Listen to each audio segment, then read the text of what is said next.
ఇంట్లో పూజ చేసినప్పుడు వాతావరణంలో శాంతి, సానుకూల శక్తి ప్రవహిస్తుంది. ఈ సమయం ఆధ్యాత్మిక శుద్ధికి మాత్రమే కాకుండా మానసిక, శారీరక సమతుల్యతకు కూడా ముఖ్యమైనదిగా పరిగణించబడుతుంది. అన్ని నియమాలను పాటించి పూజ చేయడం వల్ల శుభ ఫలితాలు లభిస్తాయి. కానీ చాలాసార్లు పూజ తర్వాత తెలియకుండానే కొన్ని పనులు చేస్తారు. ఇది ఈ శక్తిని ప్రభావితం చేస్తుంది. ఇంట్లో చేసే పూజ విజయవంతం కావాలని, ఫలవంతం కావాలని మీరు కోరుకుంటే కొన్ని విషయాలు గుర్తుపెట్టుకోవడం చాలా ముఖ్యం. కఠినంగా మాట్లాడటం. పూజ తరువాత వెంటనే ఎవరినైనా దుర్భాషలాడినా లేదా శపించినా అది ప్రతికూల ప్రభావాలను కలిగిస్తుంది. పూజ సమయంలో మాత్రమే ప్రశాంతంగా ఉండాలని అనుకుంటారు.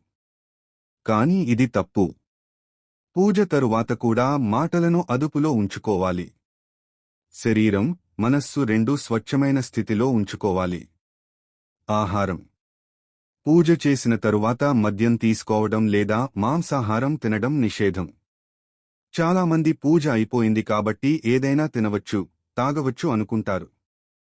కానీ పూజ తరువాత ఇలా చేయడం వల్ల అంతకు ముందు చేసిన పూజకు ఎలాంటి ఫలితం ఉండదు.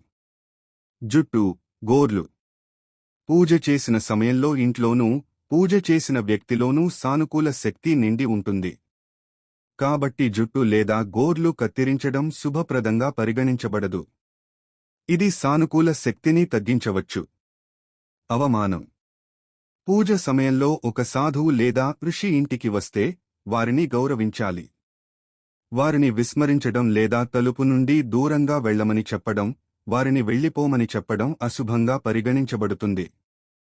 ప్రసాదం.